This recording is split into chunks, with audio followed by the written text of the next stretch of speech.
Gold trusted gold buyers తాకట్టులో ఉన్న బంగారాన్ని విడిపించి ఈ రోజు ఉన్న మార్కెట్ ధరకే కొనబడును. మరిన్ని వివరాలకు సంప్రదించండి 77710720.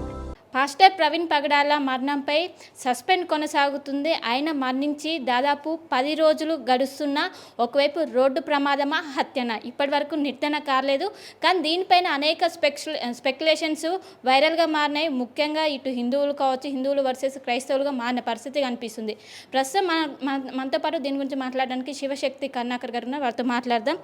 పాస్టర్ ప్రవీణ్ పగడాల గారు మరణించాక మీ పైన కూడా అనేక అలిగేషన్స్ వచ్చినాయి. మీకు ఏమైనా సంబంధం ఉందా? ఇప్పుడు వాళ్ళు నా ఒక్కడి మీదే కాదు, పవన్ కళ్యాణ్ గారి దగ్గర నుంచి కేఏ పాల్ మొదలు పెడితే పవన్ కళ్యాణ్ దగ్గర నుంచి మొదలుపెట్టాడు. ఆ తర్వాత నా మీదని రాధా మనోహర్ గారు అని చెప్పి, హమరా ప్రసాద్ అని చెప్పి, లలిత్ కుమార్ అని చెప్పి రకరకాలుగా అందరి మీద వాళ్ళకి ఎవరెవరి మీద అయితే కక్ష ఉందో వాళ్ళ మీద రుద్దే ప్రయత్నం చేస్తున్నారు. సరే, ఒక పక్క ఎన్ని ఎవిడెన్స్ కనపడతా ఉన్నాయి, సీసీ ఫుటేజ్ అన్నీ బయటకు వస్తూ ఉన్నాయి, మనకు కనపడుతున్నాయి స్పష్టంగా. వీటన్నిటిని కూడా మేము ఒప్పుకోం, మేము అనుకున్నదే నిజం అంటే అక్కడ మరి ప్రభుత్వాన్ని కానీ లేకపోతే పోలీస్ వ్యవస్థని కానీ వీళ్ళు ఇన్ఫ్లుయెన్స్ చేయలేరు. ఇప్పుడు సాక్ష్యాలు ఆధారాలు కీలకం తప్ప వాళ్ళు ఏం ఫీల్ అవుతున్నారనేది మనకి ఇంపార్టెంట్ కాదు. సరే, ఒకవేళ ఇన్ని ఆధారాలు కనపడ్డా మాకు ఇంకా నమ్మకం రావట్లేదు, పూర్తి స్థాయి దర్యాప్తు చేయాలంటే కనుక ఇప్పుడు నేను కూడా ఏమంటున్నానంటే, పూర్తి స్థాయి దర్యాప్తు అని అంటే ప్రవీణ్ పగడాల బ్యాంక్ స్టేట్మెంట్ది ఒక 2-3 సంవత్సరాల బ్యాంక్ స్టేట్మెంట్ తీయండి.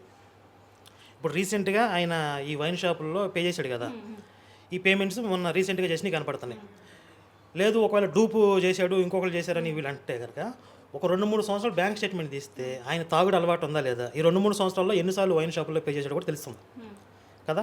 అలాగే ఇంకేదన్నా వేరే అతను దేశ వ్యతిరేకంగా కూడా కొన్ని వ్యాఖ్యలు చేశాడు కాబట్టి అలాంటి వాళ్ళతో ఏమన్నా కుమ్మక్కయ్యాడా, వాళ్ళతో ఏదన్నా గొడవలు ఉన్నా విభేదాలు ఉన్నా కూడా వాళ్ళు కూడా హత్య చేసే అవకాశం ఉంటుంది దేశ వ్యతిరేక మాఫియాతో పనిచేస్తుంటే కనుక.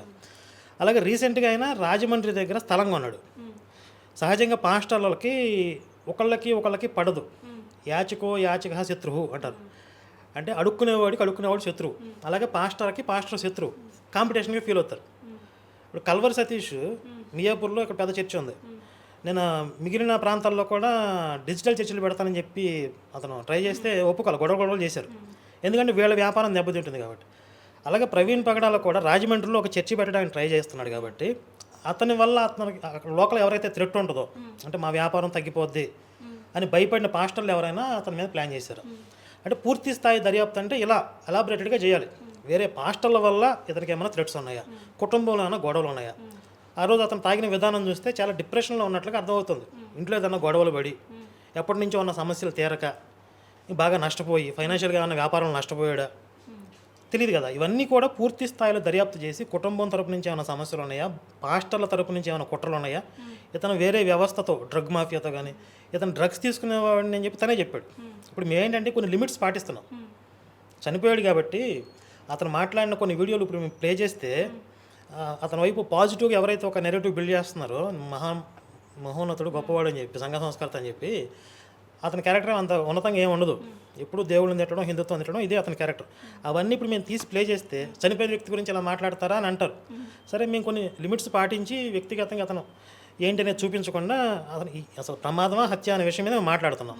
కానీ ఎంతసేపు కూడా మా మీద రుద్దే ప్రయత్నం చేస్తున్నారు కాబట్టి ఇవి మా డిమాండ్స్.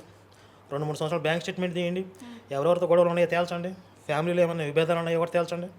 అప్పుడు సమగ్ర దర్యాప్తు చేస్తే కానీ అన్ని వివరాలు కూడా బయటకు వస్తాయి. అంటే ఇదంతా పక్కన పెడితే ఒకవైపు ఆయన వెళ్ళిన వైన్ షాప్ల దగ్గర కొన్ని సీసీ కెమెరాలు అనేవి, సీసీ ఫుటేజ్ అని కూడా బయటకు వచ్చింది. అందులో ఎల్బీ నగర్లో ఆయన వైన్స్ ఉన్నట్టు కూడా వచ్చింది. సో ఆ వైన్కి సంబంధించింది మీది కూడా ఒక ఫుటేజ్ వైరల్గా మారింది. మీదే ఒకసారి చూడండి. ఇక్కడ ఈ వీడియోలో ఉంది కర్ణాకర్ అని అంటున్నారు. ముఖ్యంగా ఆయన అక్కడ కొన్నాక బయటకు వెళ్ళి ఒక ఆయన ఫోటో తీశారు.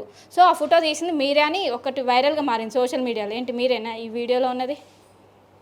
ఈ రౌండ్లో ఈ సర్కిల్లో ఉన్న వ్యక్తి మీకు అనిపిస్తుందా నేనే అని? మీరు చెప్పాలి. అది అంత సన్నగా అంత హైట్ ఉన్నాడు కదా. ఓకే, సరే, ఫుల్ ఫుటేజ్ తీసుకురండి. ఒకవేళ నేనే అయితే కనుక ఇంకా రకరకాల యాంగిల్స్లో చూస్తే అర్థమైపోతుంది. ఎల్బీ నగర్ వైన్స్కి వెళ్ళారా మీరేమైనా?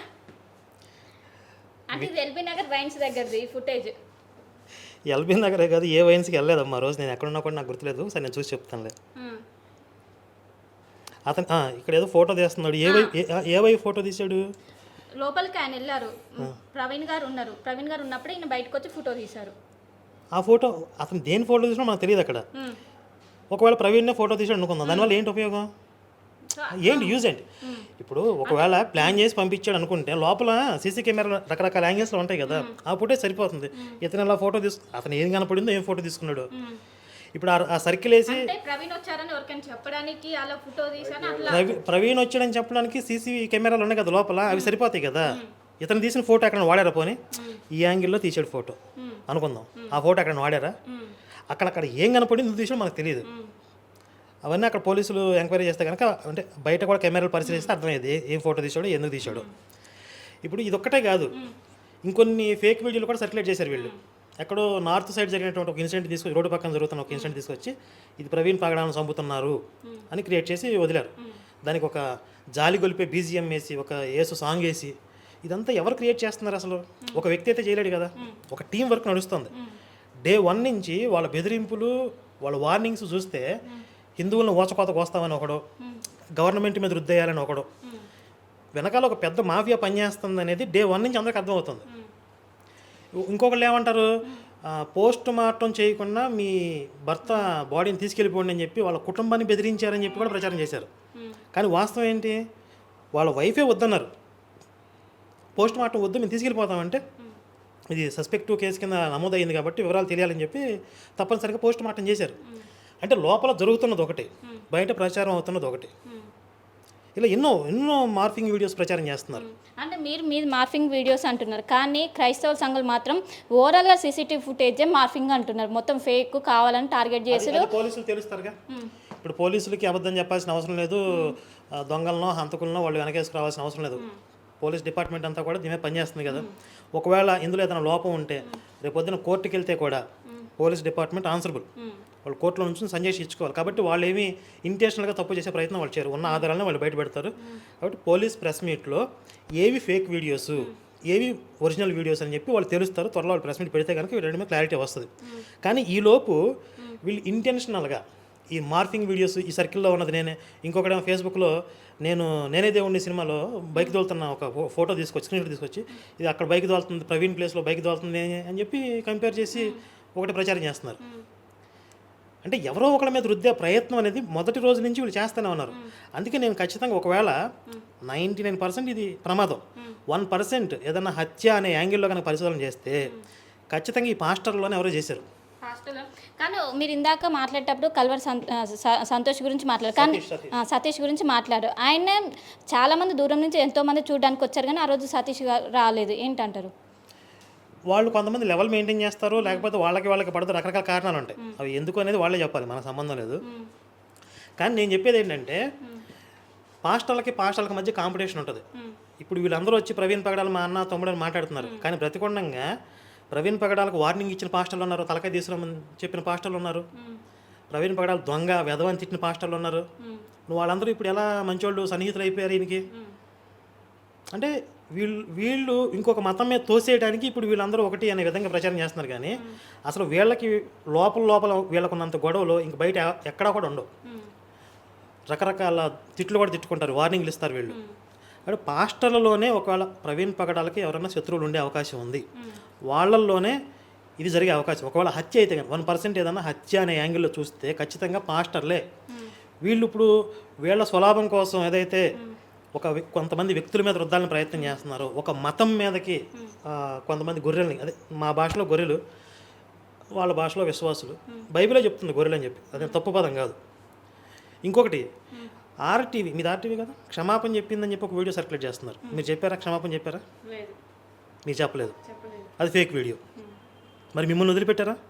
వాళ్ళు మీడియాని వదిలిపెట్టట్లా, హిందూ సంస్థను వదిలిపెట్టట్లా, గవర్నమెంట్ని వదిలిపెట్టట్లా, పోలీసులను వదిలిపెట్టట్లా. అందరూ దొంగలు అంటున్నారు, అందరూ మార్కింగ్ అంటున్నారు.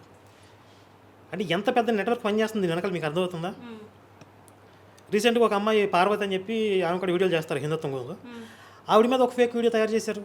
పగడాలు పగిలిందని చెప్పి ఏదో పాట పాడినట్టుగా అది పాడింది. ఎప్పుడు ఒక నెల క్రితం, 1-2 నెలల క్రితం అతను హిందుత్వం గురించి క్రిటిసైజ్ చేస్తుంటే నేను కౌంటర్స్ ఇస్తే, నీకు కరుణాకర్ గారు నీకు బాగా కౌంటర్స్ ఇచ్చారు, ఇప్పుడు పగిలిందా నీకు అని మాటలు తీసుకొచ్చి చచ్చిపోయిన తర్వాత వెటకారం చేస్తుందని చెప్పి ప్రచారం చేశారు.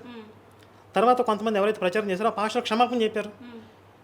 10ల సంఖ్యలో మార్ఫింగ్ వీడియోలు ప్రచారం చేసి జనాలు ఎమోషన్స్ రెచ్చగొడుతున్నారు అంటే ఖచ్చితంగా దీని వెనకాల ఒక పెద్ద మాఫియా పనిచేస్తుంది అనేది మనందరికి అర్థమవుతుంది. ఇక్కడ అంటే ఈ మాఫియా వెనక క్రైస్తవులు ఉన్నారంటారా? పాస్టర్లు ఇందులో భాగం. కొంతమంది రాజకీయ నాయకులు కూడా కలిశారు. అంటే ఇప్పుడు ప్రభుత్వాన్ని టార్గెట్ చేయాల్సిన లక్ష్యాలు కొంతమందికి ఉంటాయి కదా. ప్రభుత్వానికి ప్రత్యర్థులుగా ఉన్న రాజకీయ నాయకులు, అలాగే పాస్టర్లలో కొంతమంది ఎవరైతే హిందుత్వాన్ని టార్గెట్ చేయాలి, హిందూ సంస్థలు ఫ్యూచర్లో వీళ్ళు మన మత మార్పిడికి అడ్డం అవుతారు, వీళ్ళని అడ్డం తొలగించేస్తే అనుకోకుండా ఈ అవకాశం వచ్చింది, ఈ మర్డర్ కేసు వాళ్ళ మీద వేసి వాళ్ళని సైలెంట్ చేసేస్తే ఫ్యూచర్లో మనం యథేచ్ఛగా మత మార్పిడి చేసుకోవచ్చు అని భావించేవాళ్ళు ఇలా రకరకాలుగా ప్రజల్ని తప్పుదోవ పట్టించే ప్రయత్నాలు చేస్తున్నారు. అంటే జనరల్గా పోస్ట్ మార్టం నివేదిక అనేది 1 డేలో వస్తుంది, కానీ 10 డేస్ వరకు అవుతున్నది, ఇప్పటి వరకు రాలేదంటే దీని వెనక హత్య జరిగి ఏదో జరుగుతుంది అందుకే రావట్లేదు అంటూ కూడా వాళ్ళు ఆరోపిస్తున్నారు. ఇప్పుడు సాధారణ కేసుల్లో పోస్ట్ మార్టం రిపోర్ట్ అనేది తొందరగా ఇచ్చేస్తారు, కానీ ఇది చాలా సెన్సిటివ్గా మార్చారు, రిలీజియస్గా మార్చారు, సెన్సిటివ్గా మార్చారు. కాబట్టి పక్కా ఆధారాలతో టెక్నికల్ ఎవిడెన్స్లతో వాళ్ళన్నీ సమీకరించుకుని అవన్నీ కూడా ప్రజల ముందు పెట్టాలి. లేదంటే ఒక కంక్లూజన్, ఒక రిపోర్ట్ ఇచ్చేసారనుకోండి, ఇక్కడ ఏదో జరిగింది ఎట్లా గురించి వాళ్ళే అంటారు. మీరు ఆ వీడియో ఫస్ట్ డే వాళ్ళు ఏం మాట్లాడారు చూడండి. పోస్ట్ మార్టం రిపోర్ట్లో ఇలా కనుక వచ్చిందంటే మేము ఒప్పుకోం, ఆయన తాగాడని వచ్చిందంటే మేము ఒప్పుకోం, ఇది యాక్సిడెంట్ అని వస్తే మేము ఒప్పుకోం, ఇక్కడే అందరిని తగలబెట్టేస్తాం, ఇక్కడ రచ్చరచ్చ చేస్తాం, మేము ఏదైనా చేస్తాం అని చెప్పి అక్కడ రెచ్చగొట్టే పనిలో ఉన్నారు వాళ్ళు. మరి అలాంటి పరిస్థితుల్లో సాధారణమైన కేసుల్లో ఇచ్చిన రిపోర్ట్లు ఎలా ఇస్తారు? ఇంత సెన్సిటివ్గా, ఇంత కాంప్లికేటెడ్గా మార్చారు. కాబట్టి పక్కా ఎవిడెన్స్లన్నీ కూడా సమీకరించుకుని పోలీసులు తగిన సాక్ష్యాధారాలతో ప్రెస్ మీట్ మీద వస్తారు. ఎందుకు లేట్? వీళ్ళ వల్ల లేట్ అయింది. మీరు పోలీసుల మీద భారం పెట్టేసి ఏదైతే అది తేల్చండి, మీరు మాకు మీ మీద నమ్మకం, ఇప్పుడు ఫ్యామిలీ చెప్తుంది మాకు పోలీసుల మీద నమ్మకం ఉంది, దర్యాప్తు మీద, వాళ్ళకి కాస్త స్పేస్ ఇవ్వండి, ఎవరు పడితే వాళ్ళు ఇన్వెస్టిగేషన్ సిబిఐ అవతారం ఎత్తొద్దని చెప్పి ఫ్యామిలీ మెంబర్స్ చెప్పారు. కానీ ఈ సిఐబిఐ ఆఫీసర్లు బయట తిరుగుతున్నారు కదా కొంతమంది, వీళ్ళు జాబులు రాక బయట మిగిలిపోయినట్టున్నారు వీళ్ళు, మరి వీళ్ళు ఆగట్లేదు కదా. కాబట్టి ఇదంతా ఇంతమంది కుట్రదారులు ఇందులో ఉన్నారు కాబట్టి ఆ రిపోర్ట్స్ కూడా లేట్ అవుతున్నాయి. అన్ని విభాగాల నుంచి వాళ్ళు రిపోర్ట్లు తెప్పించుకొని ఆధారాలు అన్నీ సరిచూసుకొని అప్పుడు రిలీజ్ చేస్తారు. ఇప్పుడు పగడాల ప్రవీణ్ను ముమ్మాటికి హత్య అంటే ఒకవైపు కేఏ పాల్ కావచ్చు, మాజీ ఎంపీ హర్ష కుమార్ పోరాడుతున్నారు. వాళ్ళని మీరు ఏ విధంగా చూస్తారు? పోరాడట్లా, వాళ్ళు క్రియేట్ చేస్తున్నారు. ఇప్పుడు హర్ష కుమార్ అనే పేరు ఎంతమంది ఎప్పుడైనా అన్నారు మీరు ఈ మధ్యకాలంలో? ఆయన అందరూ మర్చిపోయారు దాదాపుగా. సరే, హర్ష కుమార్ పక్కన పెట్టండి, ఆల్రెడీ కేఏ పాల్ అంటే మనకు తెలుసు, అందరికి తెలిసిననే కదా. కేఏ పాలు ఒక సంవత్సరం నుంచి ఎన్ని విషయాల్లో ఎన్ని రకాలుగా రచ్చ చేసాడో చూస్తే ఇతను ఎంత స్టాండర్డ్స్తో మాట్లాడతాడు అనేది కూడా మనకు అర్థమైపోదు. జస్ట్ ఇప్పుడు ట్రంప్కి ఫోన్ చేసి వస్తున్నాను అంటాడు, మొన్న ట్రంప్ ఎలక్షన్లో గెలిపించి వచ్చాను అంటాడు. అతనికి అదొక రకమైన, నాకు అదో తుత్త అంటాడు కదా. ఏ సంబంధం లేకపోయినా ఏదో ఒకటి క్రియేట్ చేసి మాట్లాడేసి ఆ రోజు ప్రశాంతం నిద్రపోతాడు ఆయన.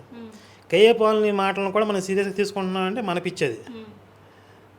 కానీ మనమే ఇన్ని చేస్తున్నప్పటికీ వాళ్ళ ఫ్యామిలీ మెంబర్స్ మాత్రం ఈ విధంగా చేయొద్దు, బయట స్పెక్యులేషన్స్ ఎక్కువ అవుతున్నాయి, దీనికి పులి స్టాప్ పెట్టాలంటారు. కానీ వాళ్ళే వచ్చి అక్కడ ఉన్నది ప్రవీణ్ పగడాల అవునా కాదని వాళ్ళు చెప్తే మొత్తం కూడా పులి స్టాప్ పడుతుంది కదా, వాళ్ళు మాత్రం ఎందుకు దీనికి చెప్పటం లేదు? మీరు ఒక విషయం గమనిస్తే మొన్న ప్రవీణ్ పగడాల వైఫ్ మాట్లాడారు, బ్రదర్ మాట్లాడారు. ఎప్పుడు మాట్లాడారు? అప్పటికే ప్రవీణ్ మద్యంగా ఉన్నాడు, వైన్ షాప్లకు వెళ్ళాడు అని చెప్పి విపరీతంగా వీడియోలు సర్క్యులేట్ అవుతున్నాయి. ఇప్పుడు వైఫ్ వచ్చారు కదా, నా హస్బెండ్ మీద ఇన్ని వీడియోలు బయట సర్క్యులేట్ చేస్తున్నారు, బయట ఫోటోలు తిరుగుతున్నాయి, అసలు ఆయనకి మద్యం తాగే అలవాటు లేదు అని చెప్పారు ఆవిడ? లేదు కదా. ఇప్పుడు ఆ వీడియో రిలీజ్ అవ్వక ముందు ఆవిడ వచ్చారు అనుకోండి, అప్పుడు ఆవిడ కన్ఫర్మ్ చేయాల్సిన అవసరం లేదు. కానీ ఇన్ని వీడియోలు తిరుగుతూ ఉన్నప్పుడు ఆవిడ బయటకు వచ్చి కూడా మా ఆయన తాగే అలవాటు లేదు అని చెప్పలేదంటే అంటే ఫ్యామిలీకి ఒక క్లారిటీ ఉంది, బయట నుంచి వాగే పిచ్చుకోగలకే క్లారిటీ లేదు. చివరిగా ఇంకోవైపు క్రైస్తవులు రోజు కూడా ప్రెస్ మీట్లు పెడుతున్నారు ముమ్మాటికి, వాళ్ళకి ఏం చెప్తారు చివరిగా మీరు? వాళ్ళు చాలా డిసప్పాయింట్మెంట్లో ఉన్నారు.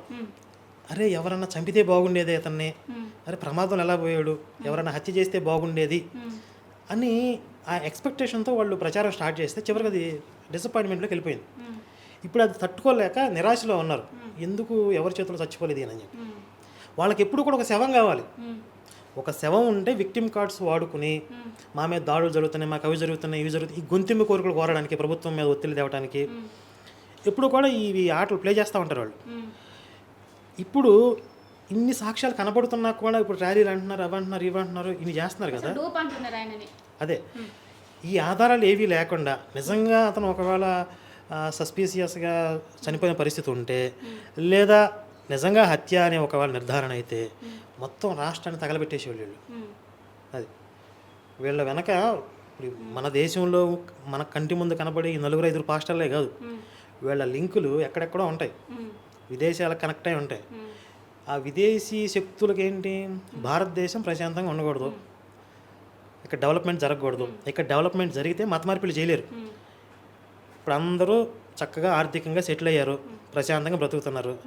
మా దేవుడు మీ జీవితంలో అద్భుతాలు చేస్తాడు, మా దేవుడి దగ్గరికి వచ్చేయండి అని అడగడానికి అవకాశం ఉంటుందా? వాళ్ళకి ఉండదు. వాళ్ళు కష్టాల్లో ఉంటే, ఆర్థికంగా అప్పుల్లో ఉంటే, రోగాలతో బాధలు పడుతుంటే అక్కడికి పోయి మా దేవుడిని నమ్ముకోండి అద్భుతాలు చేస్తాడు అని చెప్పి వలయడానికి అవకాశం ఉంటుంది. కాబట్టి దేశం అభివృద్ధి చెందకూడదు. వీళ్ళకి దేశం అభివృద్ధి చెందకూడదు అంటే ఎప్పుడు ఏవో గొడవలు జరుగుతూ ఉండాలి. ఇలా మతం పేరుతో, కులాల పేరుతో ఏదో గొడవలు వాళ్ళు క్రియేట్ చేస్తారు. ఇలా ఒక శవం దొరికింది అనుకోకుండా, ఒక యాక్సిడెంట్ దొరికింది, దీని పేరుతో గొడవలు చేద్దామని చూశారు. కానీ ఇప్పుడు టెక్నాలజీ విరివిగా అందుబాటులో ఉండడం వల్ల ఇప్పుడు ఇవన్నీ ఎవిడెన్స్ నుండి బయటకు వస్తుంది. అది వీళ్ళ నిరాశకి కారణం ఏంటంటే ఇది హత్య కాకుండా పోయింది అని బాధపడుతున్నారు ఈరోజు వాళ్ళు. సో గతంలో కూడా మహమ్మద్ ప్రవక్త పైన అనుచిత వ్యాఖ్యలు చేశారంటూ కూడా అక్కడ ముస్లిం వర్గాల నుంచి కూడా ఆయనకు బెదిరింపులు వచ్చాయి, ఆయన థ్రెట్ ఉందని చెప్పారు. సో ఇవన్నీ బేస్ చేసుకునే వాళ్ళు హత్య అని చెప్తున్నారు. కానీ ఆయన స్పీచ్లో కూడా ఒక్క మతానికి సపోర్ట్ చేయలేదు, మనం అందరం మనుషులమని కూడా ఆయన చెప్తున్నారు. అవన్నీ కొన్ని వీడియోస్, చాలా వీడియోస్లో ఆయన ఏమీ ఒక సంస్కరణవాదిలాగా, అభ్యుదయవాదిలాగా ఏం మాట్లాడాల. ఎప్పుడు హిందుత్వాన్ని క్రిటిసైజ్ చేస్తూ, హిందుత్వంలో ఏదో లోపాలు ఉన్నాయి, అవి ఉన్నాయి, ఇవి ఉన్నాయని చెప్పి మాట్లాడుతూ నేను ఎన్నో వీడియోస్ కౌంటర్ చేశాను. సరే, ఆ సబ్జెక్టులోకి మనం ఇప్పుడు అంతగా వెళ్ళొద్దు. అయితే వీళ్ళు థ్రెట్ ఉంది, ఒకవేళ హత్యకి ఇచ్చి అని మాట్లాడితే డైరెక్ట్గా ముస్లిం వర్గానికి చెందిన వాళ్ళు వార్నింగ్ ఇచ్చారు. మా మొహమ్మద్ని నువ్వు అని మాట్లాడతావా, నీ సంగతి తెలుస్తావని చెప్పి. వాళ్ళ గురించి ఒక్కడు మాట్లాడతా, ఏదో 1-2 రోజులు కొద్దిగా మాట్లాడారు. కానీ మరి వాళ్ళ గురించి మాట్లాడే ధైర్యం వాళ్ళు సరిపోవట్లేదు. ఇప్పుడు హిందువులంటే వీళ్ళని మాట్లాడినా ఏం కాదు అని వీళ్ళకు ఒక అభయం అనమాట హిందువుల తరపు నుంచి. కాబట్టి మా మీద పడుతున్నారు వచ్చి. సో మొత్తం మీద ముమ్మాటికి అటు ప్రవీణ్ పగడాలకు సంబంధించినటువంటి అది దాదాపు రోడ్డు ప్రమాదమే. ఒకవేళ హత్య అయితే దీని వెనుక పాస్టర్లు మాత్రమే ఉంటారు, వేరే మతాలను వీళ్ళు కావాలని ఇక్కడ మతాలను రెచ్చగొడుతున్నారంటూ కూడా కావాలని నాపై స్పెక్యులేషన్స్ పెడుతున్నారు. ముఖ్యంగా నేను ఎల్బీ నగర్ వైన్స్ దగ్గరికి నేను ఎక్కడికి కూడా వెళ్ళలేదు, కావాలని దాన్ని నేనున్నట్టు కూడా చిత్రీకరిస్తున్నారు. ఇది మొత్తం కూడా దీనిపైన ఖచ్చితంగా ఎఫ్ఐఆర్ దీనికి సంబంధించినటువంటి పోస్ట్ మార్టం రిపోర్ట్ బయటకు వస్తున్నాయి, ఈ విజయాలను కూడా బయటకు వస్తాయి. దీనికి సంబంధించి నేను ఖచ్చితంగా పోరాడుతా అంటూ కూడా ఒకవైపు శివశక్తి కన్నాకర్ మనతో పాటు చెప్తున్నారు. కెనపర్సన్ విజయ్తో కలిసి శిల్ప ఆర్టీవీ హైదరాబాద్. మరిన్ని వీడియోస్ కోసం ఛానల్ ని సబ్స్క్రైబ్ చేయండి, లేటెస్ట్ అప్డేట్స్ కోసం వాట్సాప్ ఛానల్ ని ఫాలో అవ్వండి. ఆ లింక్ డిస్క్రిప్షన్ లో ఉంది.